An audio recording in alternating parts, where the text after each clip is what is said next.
Solar system का concept बहुत ही simple होता है। सोलर पैनल्स दिन के टाइम पे धूप से पावर जनरेट करते हैं, लेकिन ये जनरेटेड पावर डीसी होती है, एसी नहीं। जबकि हमारे घर में जितने भी अप्लाइंसेस हैं वो मोस्टली एसी पर वर्क करते हैं, डीसी पर नहीं।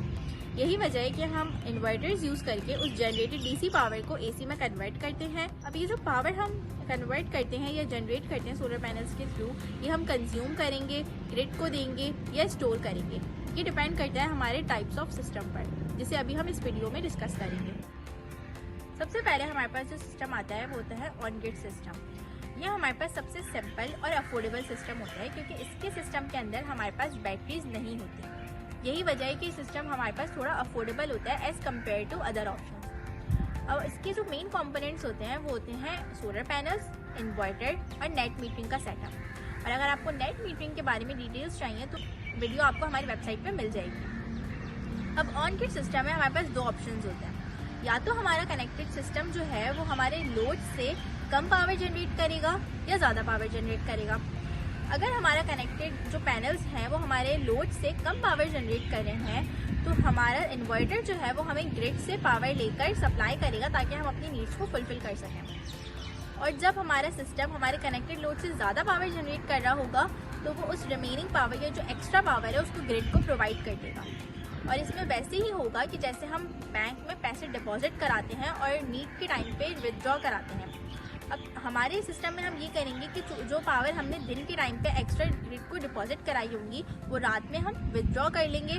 और इसमें हमारे पास एक और चीज़ होती है, वो होता है बाई डायरेक्शनल मीटर, जो हमारा फ्लो ऑफ इलेक्ट्रिसिटी को मेजर करता है कि कितना हम दिन के टाइम पे ग्रिड को दे रहे हैं और रात में हम कितना ग्रिड से ले रहे हैं। और फिर इसकी एडजस्टमेंट हमारे बिल में हो जाती है, इसकी प्राइस एडजस्टमेंट हो जाती है। ऑन ग्रिड सिस्टम आपको तब चूज़ करना चाहिए जब आपके घर में लाइट या तो जाती नहीं है या बहुत ही कम जाती है, या अगर जाती भी है तो दिन के टाइम जाती है। एक रीज़न ये हो सकता है। दूसरा रीज़न ये होता है कि अगर आपको अपने बिल को बिल्कुल ज़ीरो नहीं करना, लेकिन अगर आपको अपने बिल को थोड़ा कम करना है और या तो आपका जो लोड है, जो मेन लोड है, जो या आपके पीक आवर्स जो है वो सनलाइट के टाइम पे होते हैं, तो आप ऑन ग्रिड के ऑप्शन पर जा सकते हैं, क्योंकि ये आपके पास अफोर्डेबल भी होता है और कुछ टाइम में अपनी प्राइस को या अपनी कैपिटल कॉस्ट को रिकवर कर लेता है। ऑन ग्रिड सिस्टम के बाद जो हमारे पास सेकंड ऑप्शन आता है वो होता है ऑफ ग्रिड सिस्टम। इस सिस्टम में जो हमारे पास मेन कंपोनेंट्स होते हैं वो होते हैं सोलर पैनल्स, इन्वर्टर्स और बैटरीज। और इस सिस्टम की वर्किंग बहुत ही सिंपल होती है। दिन के टाइम पे हमारा इन्वर्टर हमारी बैटरी को भी चार्ज करता है और हमारा घर के अप्लाइंसेस को भी रन करता है, यानी कि हमारी जो रिक्वायरमेंट होती है उसको भी फुलफिल करता है। और रात के टाइम जब हमारे सोलर पैनल्स वर्क करना बंद कर देते हैं तो हम जो बैटरी में हमारे पास स्टोरेज होती है हम उसको यूज़ करके रात के टाइम भी अपनी घर को या अपने लोड को जला सकते हैं। अब इस सिस्टम में हमारे पास बैटरीज कनेक्टेड होती हैं, तो ये वजह है कि थोड़ा एक्सपेंसिव होता है। और दूसरा एक्सपेंसिव होने का रीज़न ये भी है कि हमें अपने पास बैकअप पे एक जनरेटर भी रखना होता है। ऑफ ग्रिड और ऑन ग्रिड के कंपैरिजन में हमारे पास एक बेनिफिट ये होता है ऑफ ग्रिड का, कि जैसे ऑन ग्रिड सिस्टम्स में हमारे पास क्या होता था कि अगर इनकेस लाइट चली जाती थी, इवन दो हमारे सोलर पैनल्स वर्क कर रहे हैं और धूप भी काफ़ी तेज़ है, बट स्टिल हमारे घर का लोड रन नहीं होता था और हमारी लाइट चली जाती थी। लेकिन ऑफ ग्रिड सिस्टम में ऐसी कोई भी आपके पास टर्म्स एंड कंडीशंस नहीं होती। या तो आप मोस्ट ऑफ द टाइम आप ग्रिड से कनेक्टेड ही नहीं होते हो, लेकिन अगर इनकेस आपके पास ग्रिड का एक्सेस भी है और उस लाइट भी जा रही है या जो भी है, लेकिन आपको अपनी पावर जो है वो मिल रही होती है, आप बैटरी को यूज़ कर सकते हो।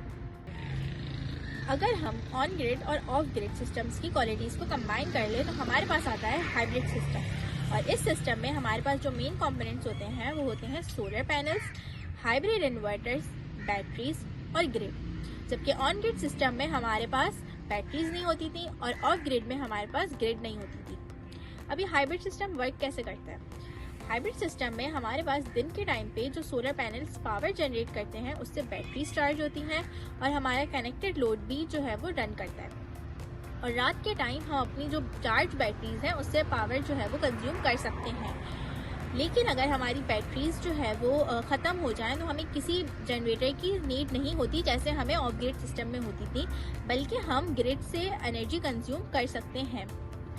Of grid system comparatively on grid और ऑफ ग्रिड से थोड़ा सा एक्सपेंसिव होता है, क्योंकि इसमें हमारे पास हाइब्रिड इन्वर्टर यूज़ होता है और हाइब्रिड इन्वर्टर्स की कॉस्ट थोड़ी ज़्यादा होती है। लेकिन इसमें हमारे पास क्वालिटीज़ ऑफ ग्रिड और ऑन ग्रिड दोनों की होती है।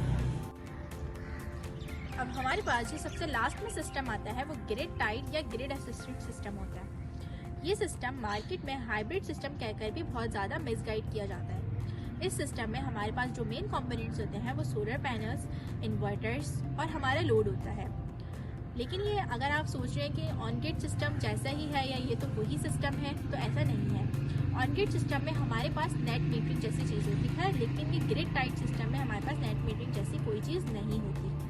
इस सिस्टम में दिन के टाइम पे सोलर पैनल्स जो पावर जनरेट करते हैं, हमारा लोड उसी से रन करता है। किसी किस्म का कोई एनर्जी या कोई पावर जो है वो ग्रिड को नहीं जाती है, ना ही बैटरी होती है। दिन के टाइम पे हम सोलर पैनल से जनरेटेड पावर्स यूज़ करते हैं। अगर हमारे सोलर पैनल्स हमारे कनेक्टेड लोड से कम पावर जनरेट कर रहे हैं, तो हम जो है वो ग्रिड की पावर को यूज़ करके जो है वो अपना जो है हाउस होल्ड या जो भी हमारे अप्लाइंसेस है उसको रन कर सकते हैं। अब इस सिस्टम के अंदर लोगों के पास दो चॉइसेस होती हैं, या तो वो हाइब्रिड इन्वर्टर्स लगा ले या तो वो सिंपल इन्वर्टर्स जो होते हैं वो लगा लें। अगर तो वो हाइब्रिड इन्वर्टर्स लगाते हैं तो उनके पास ये बेनिफिट होता है कि वो इन फ्यूचर अपने प्रेजेंट सिस्टम के अंदर सिर्फ बैटरीज इंस्टॉल करके इसको हाइब्रिड सिस्टम बना सकते हैं। लेकिन अगर तो वो सिंपल से इन्वर्टर्स लगा रहे हैं तो वो इन फ्यूचर इसको हाइब्रिड नहीं बना सकते। एक चीज़ तो ये, और दूसरी चीज़ ये कि उनको इस चीज़ का ध्यान रखना चाहिए कि जो भी इन्वर्टर वो ले रहे हैं उसके अंदर ज़ीरो एक्सपोर्ट का फीचर हो, ताकि अगर ये फीचर नहीं होता तो आपके ऊपर चार्जेस एप्लीकेबल हो सकते हैं।